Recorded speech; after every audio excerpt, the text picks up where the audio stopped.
चलिए जानते हैं ज्ञानवापी मस्जिद का इतिहास। बताते हैं आपको कैसे शुरू हुआ विवाद, आखिर कैसे भगवान शिव के मंदिर को तोड़कर मुसलमानों ने बनवाया मस्जिद। मुस्लिम शासकों का यह कारनामा देखकर हैरत में पड़ जाएंगे आप। अगर आप इतिहास के विद्यार्थी रहे हो तो आपको ये पता ही होगा कि भारत का इतिहास कितना विध्वंसकारी है और शायद ज्ञानवापी मस्जिद भी उसी विध्वंसनीयता की परिणति है। जी हाँ, वही ज्ञानवापी मस्जिद जिसे लेकर अभी बहस का सिलसिला जारी है, वही ज्ञानवापी मस्जिद जिसे लेकर अभी सियासी गलियारों में सियासी नेताओं के बीच जुबानी जंग छिड़ी हुई है, जिसे लेकर सभी एक दूसरे पर वार प्रतिवार करने में जुटे हैं। तो अगर आप हर रोज सुबह गर्मा गर्म चाय की चुस्कियों के साथ अखबारों की सुर्खियों को पढ़ने का शगल रखते हैं तो आप ज्ञानवापी मस्जिद से जुड़ी हर छोटी बड़ी गतिविधियों से अवगत होंगे ही। अगर नहीं तो पहले इस रिपोर्ट में हम आपको बताएंगे ज्ञानवापी मस्जिद से जुड़ी उस ऐतिहासिक गतिविधि के बारे में जिसने इस विवाद को जन्म दिया है।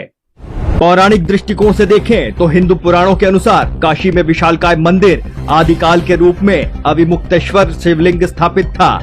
इसके बाद ईसा पूर्व 11वीं सदी में राजा हरिश्चंद्र ने जिस विश्वनाथ मंदिर का जीर्णोद्धार करवाया था उसका सम्राट विक्रमादित्य ने निर्माण करवाया था। यहाँ तक तो सब कुछ दुरुस्त रहा, लेकिन मुगल राज्य के सर्वाधिक क्रूर शासक मोहम्मद गोरी ने मंदिर को लूटने के ध्येय से इसे ध्वस्त करवा दिया था। इसके बाद 1447 में स्थानीय लोगों ने अपनी आस्था को सहेजने के लिए इसका निर्माण फिर से करवाया था, लेकिन बाद में इसे जौनपुर के शार्की सुल्तान महमूद शाह ने तोड़ दिया था और यहाँ मस्जिद का निर्माण करवाया था। हालांकि ये और बात है कि इसे लेकर आज भी इतिहासकारों के मध्य मतभेद है। खैर, बाद में राजा टोडरमल की सहायता से पंडित नारायण के निर्देश पर मंदिर का निर्माण करवाया गया था, लेकिन 1632 में शाहजहां के आदेश पर इसे ध्वस्त कराने का निर्देश दे दिया गया था। मगर हिंदुओं के प्रबल विरोध के नतीजतन मुगलिया शासक इसे तोड़ने में नाकाम रहे, लेकिन बाद में उन्होंने अपनी खुन्नस निकालने के लिए काशी के 63 अन्य मंदिरों को जमींदोज कर दिया। इसके बाद 18 अप्रैल 1669 को औरंगजेब के निर्देश पर मंदिर को ध्वस्त करने का आदेश दिया था। इसके बाद इसी वर्ष मंदिर तोड़ने के उपरांत मस्जिद निर्माण का आदेश दिया गया था, लेकिन मंदिर के ध्वस्त किए जाने के 125 सालों तक किसी भी मंदिर का निर्माण नहीं किया गया था।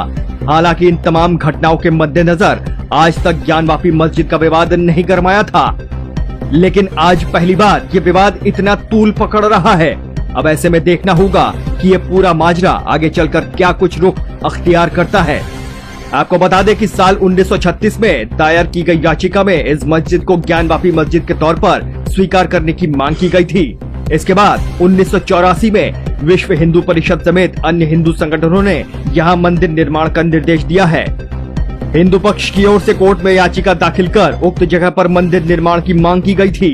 1991 में संसद में इसे लेकर उपासना स्थल कानून बनवाया गया था। इस कानून में प्रावधान किया गया था कि 1947 के बाद से अस्तित्व में आए धर्म स्थलों को उनके पुराने अस्तित्व में नहीं बदला जाएगा, जिसके बाद वर्ष 1993 में इलाहाबाद हाईकोर्ट ने यथास्थिति रखने का निर्देश दिया था। 1998 में कोर्ट ने मस्जिद के सर्वे की अनुमति दी थी।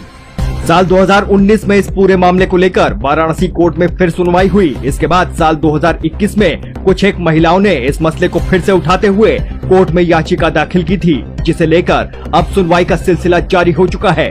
फिलहाल 3 दिनों के सर्वे के उपरांत मस्जिद से कई ऐसे साक्ष्य मिलने के दावे किए जा रहे हैं। वहीं अब तक सर्वे के दौरान संग्रहित हुए साक्ष्यों के आधार पर कोर्ट आगामी दिनों में क्या कुछ निर्णय देती है, इस पर सभी की निगाहें टिकी रहेंगी। तब तक के लिए